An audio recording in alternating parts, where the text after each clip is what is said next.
Hai. Liora menatap pria yang memanggilnya dengan wajah pucat pasi.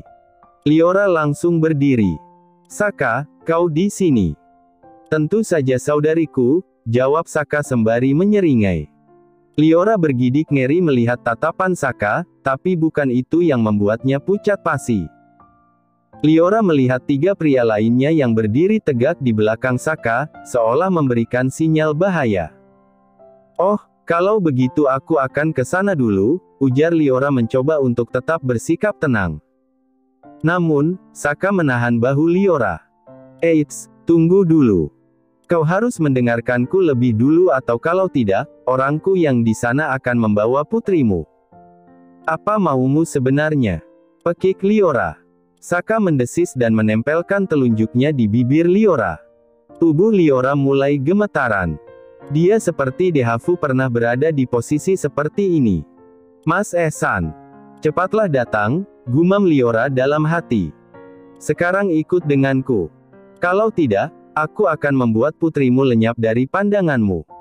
Lepaskan putriku dulu, baru aku akan mengikutimu, ujar Liora dengan suara bergetar.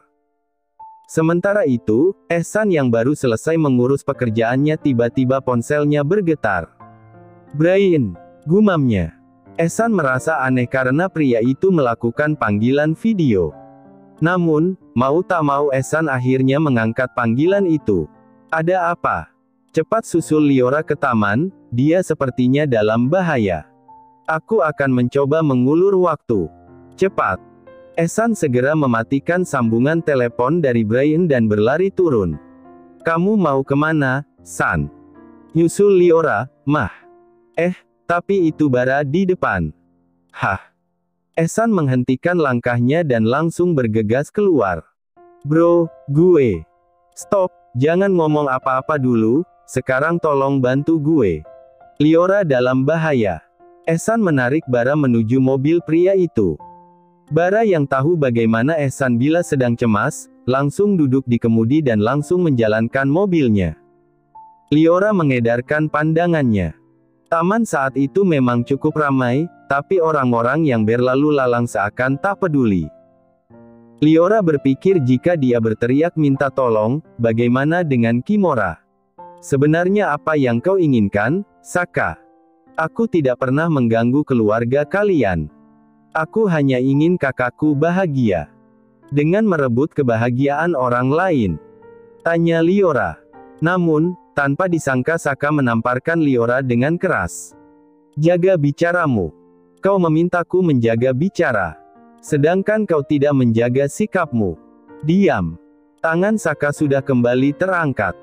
Akan tetapi seseorang berhasil menahan tangan Saka. Beraninya kau menyentuh istriku. Saka terkejut mendapati Ehsan di sana.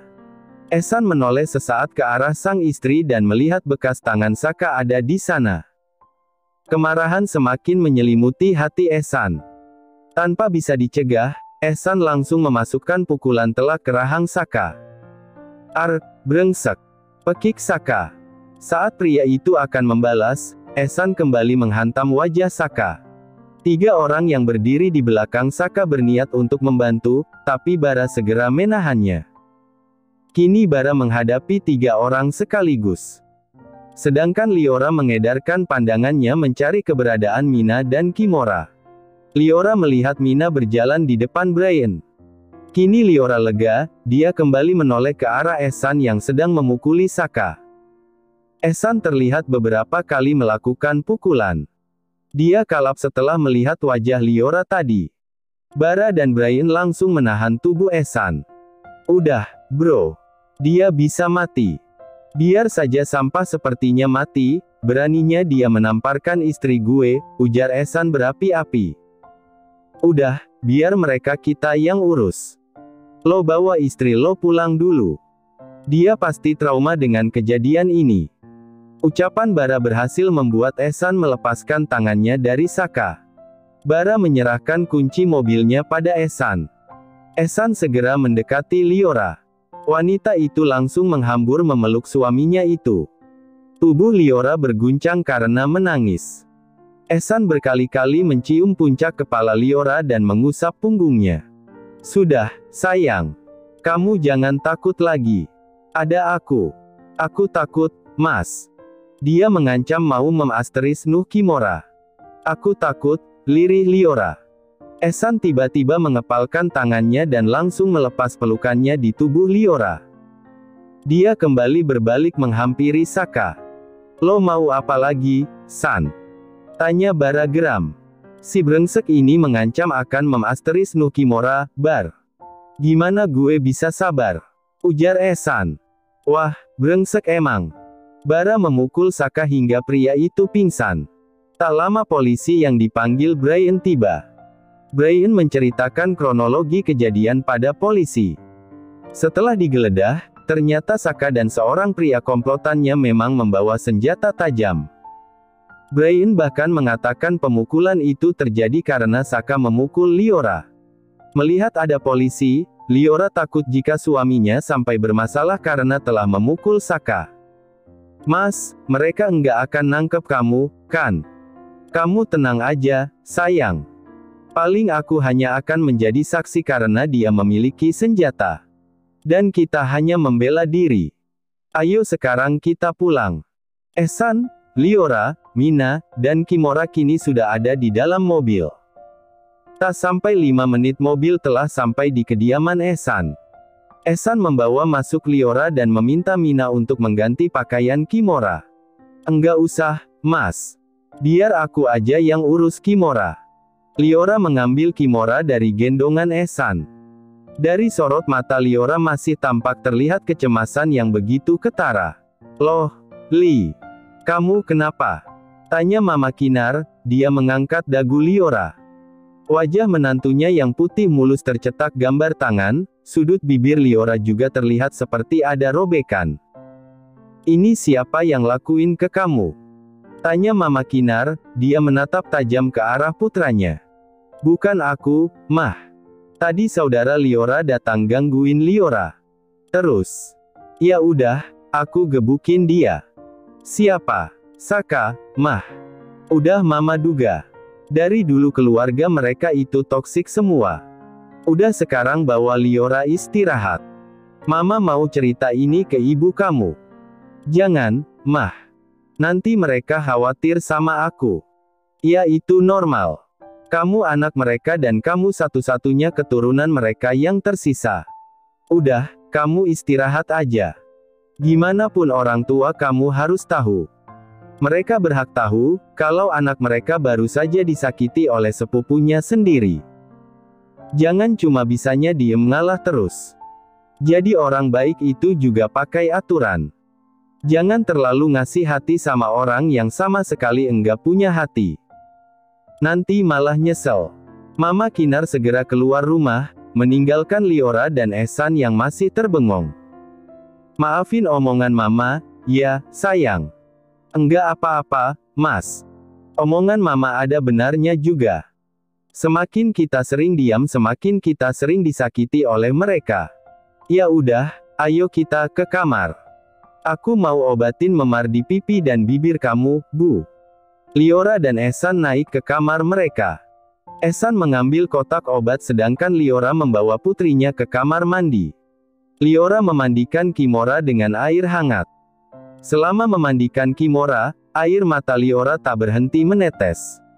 Hatinya sangat sakit mengingat ucapan Saka tadi. Liora sesekali mengusap air matanya dengan ujung lengan bajunya. Sayang. Iya, Mas. Sebentar, ujar Liora dengan suara parau. Ehsan langsung masuk ke kamar mandi saat menyadari istrinya sedang menangis.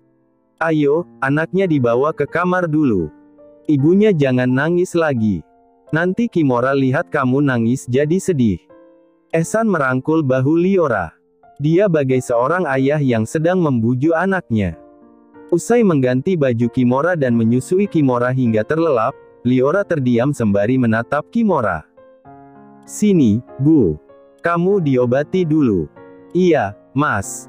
Ehsan merawat luka memar di pipi Liora dengan hati-hati.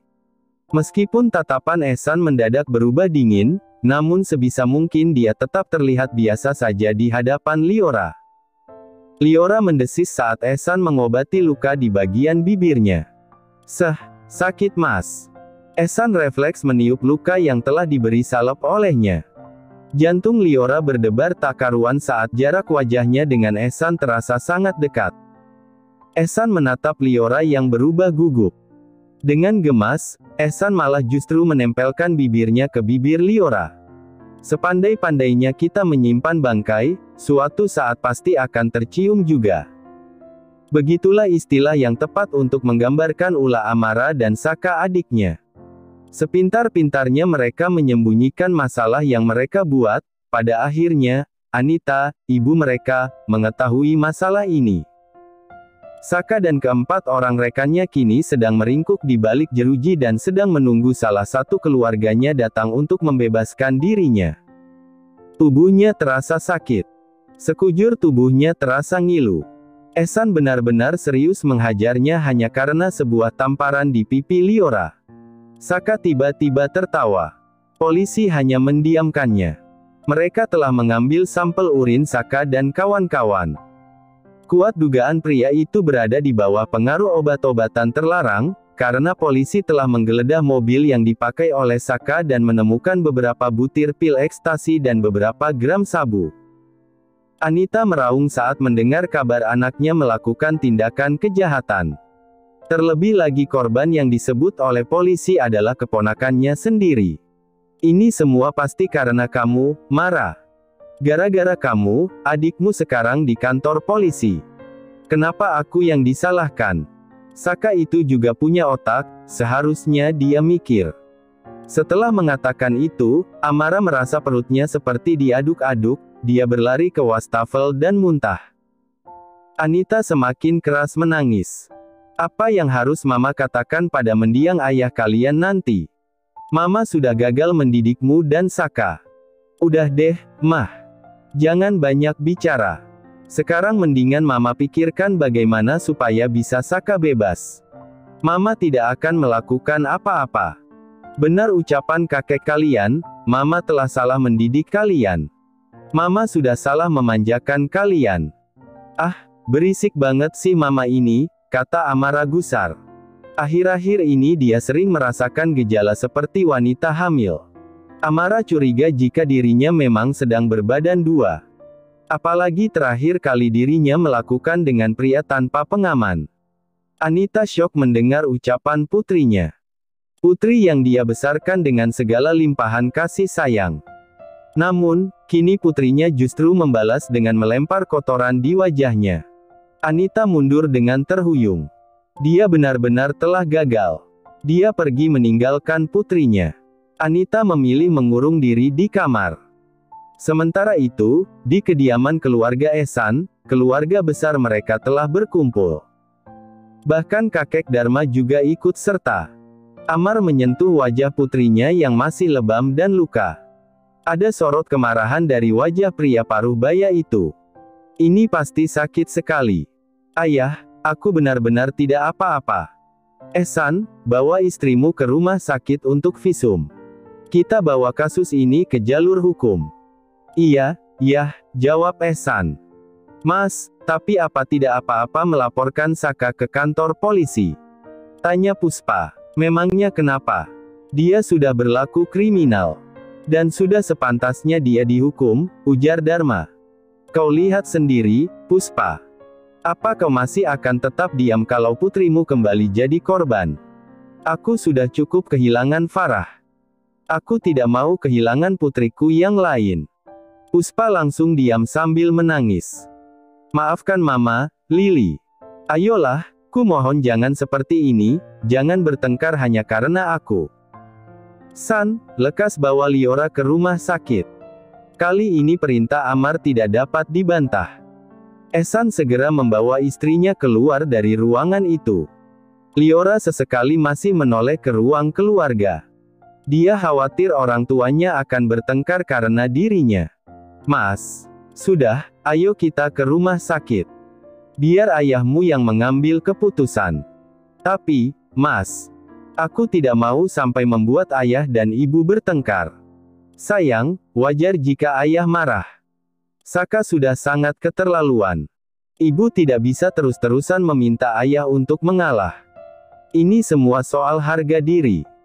Kalau keluargamu tidak bisa menghargai kalian, untuk apa kita terus menghargai mereka?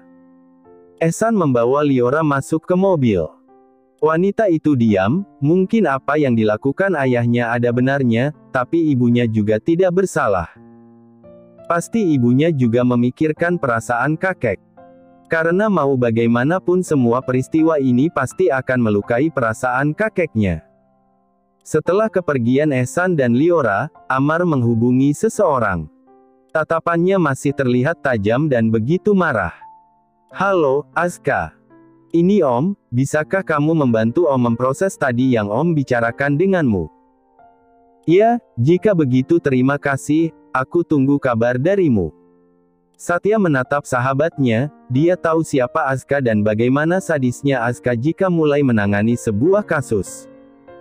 Amar sesaat menoleh ke arah romonya. Pria tua itu terlihat sangat sedih. Apa ayah marah padaku? Tidak. Apa yang kamu lakukan sudah benar. Dan seharusnya sejak dulu kamu lakukan itu pada kakakmu juga. Mungkin akan lain ceritanya. Semua sudah terlanjur terjadi, tapi maaf jika kali ini aku tidak bisa diam saja. Dia mengancam putriku dan cucu satu-satunya yang merupakan bagian dari Farah. Mereka benar-benar sudah keterlaluan. Usai melakukan visum, Ehsan tak lantas langsung pulang. Ia mengajak istrinya berkeliling dulu. Mau makan apa, Bu? Apa aja, Mas? Apa aja?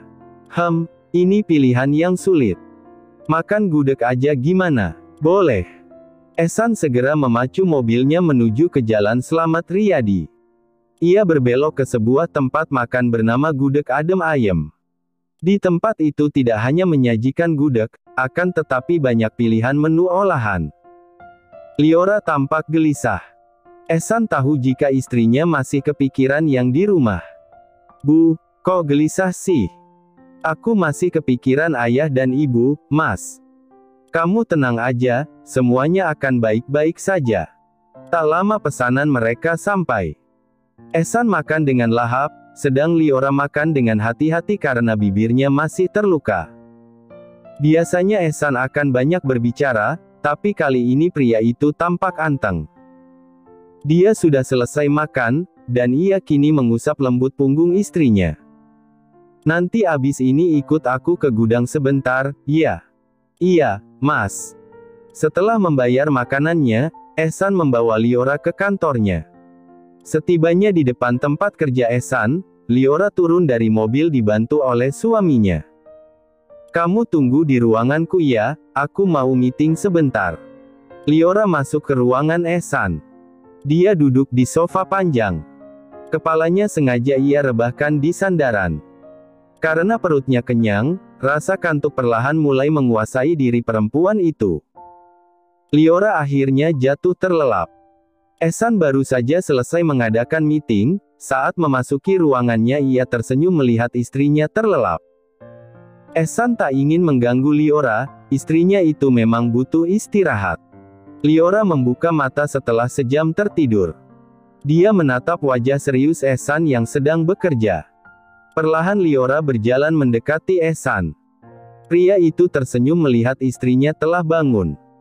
Liora tiba-tiba duduk di pangkuan Ehsan dan mengalungkan tangannya di leher sang suami. Kamu abis mimpi apa kok tumben berani begini? Mimpi indah, Mas. Liora tiba-tiba mengecup bibir Ehsan. Tangan Ehsan bertengger di pinggang Liora. Setelah ciuman cukup lama itu, Liora mengurainya. Bibirnya udah enggak sakit lagi, ya? Masih, Mas. Ehsan menekan tombol untuk mengunci pintu ruangannya dan menutup tirai. Kita main di sini yuk, Bu.